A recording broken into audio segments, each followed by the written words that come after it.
These pictures may have something off about them. You might think it's the white face, or the large black eyes, or even the glossy, almost plastic texture of their skin. But they all have something in common. They're unsettling, wrong, disturbing in a way you can't quite explain. And there's a reason for that. And it's called...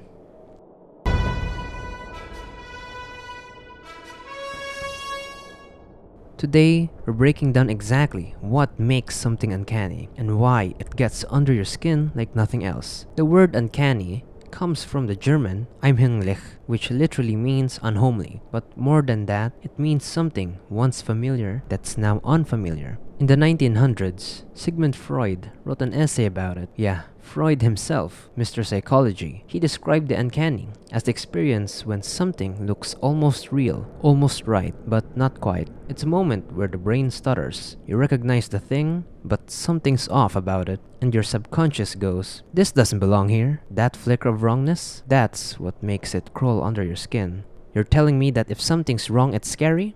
I mean, I get scared doing my math homework. I think that's on you. Now let's talk about a theory you've probably never heard of. The Uncanny Valley. Yeah, I know. So here's the gist. Back in the 1970s, a robotics professor named Masahiro Mori proposed that the more human-like a robot becomes, the more we like it, but only up to a point. And once it becomes too human, but still not quite real, boom, we fall into that valley. Yeah, you see that? Yeah, this graph, yeah, and that dip, yeah.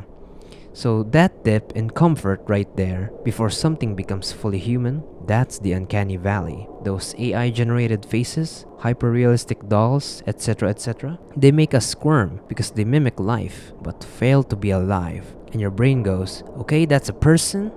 But your gut says, no, it's not. And when those two signals clash, it feels like a glitch in reality. So let's dive a little deeper. Freud didn't just talk about strange dolls or eerie houses. He also wrote about a doppelganger. You've heard the term, a double, perfect copy, version of yourself that exists separately from you and sometimes acts on its own. But in the uncanny, Freud takes it a step further. He says the doppelganger is a form of something even darker. These doubles, these uncanny images, aren't just weird. They're parts of ourselves that we've denied, forgotten, or buried. If you think about it, if you look at a mannequin, it looks like just a person until it blinks. What about the reflection in the mirror that doesn't move when you do? What about a photo of yourself, but there's something wrong with the eyes? These aren't just spooky, they represent the parts of us we refuse to face.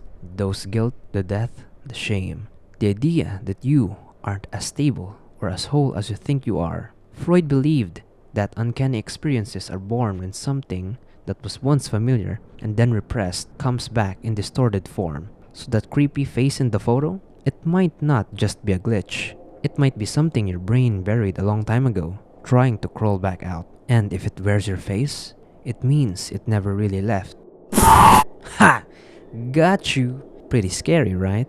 So here's the golden rule of the uncanny. If it's familiar but wrong. So let me give you a few examples. A house with too many windows, a baby with adult proportions, a perfectly normal street with no shadows. They make sense on the surface, but the more you look at it, the more your brain spirals. You keep trying to fix it to make the images make sense, to say, oh, maybe it's the lighting or maybe it's just a weird angle, but it won't work.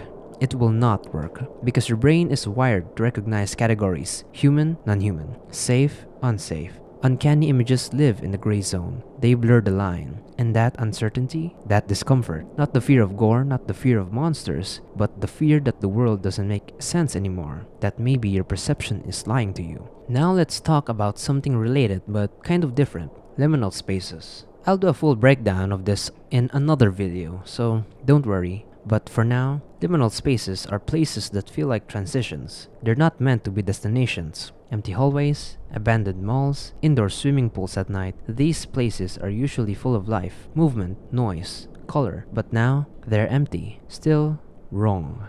They feel like places you've almost been before, dreamlike, familiar, but it's hollow. It's like being stuck in a memory that was never yours, or standing in a world where time has stopped and you're the only thing moving. That's not just creepy, that's existential horror. And here's the weirdest part of all. If these images makes us so uncomfortable, why can't we stop looking at them? Because they scratch an itch, a primal one. In a world of beauty filters and staged selfies, uncanny images defy polish. They reveal the cracks in the world. They make you feel like you've seen behind the curtain, and you weren't supposed to. They tap into dream logic, childhood fears, and the leftover instincts from where our ancestors had to scan the dark for threats.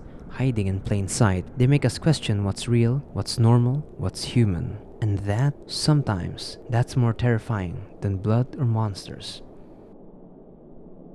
The uncanny isn't about what's seen, it's about what's felt. It's the breath you didn't know you were holding. That hallway you don't want to walk down. That face you swear you've seen before but never have. It's a crack in the mirror of reality. And once you notice it, you can't unsee it. So next time you see an image that gives you chills, don't scroll away. Look closer and ask yourself, what makes it uncanny? Hey guys, hope you enjoyed the video. I tried the new format, Pat style. I'll try to do others, but also continuing the narration story. And by the way, I got a new microphone and I'm moving to college. And I hope you like the video and I wish you gonna like and subscribe and thank you. Yeah.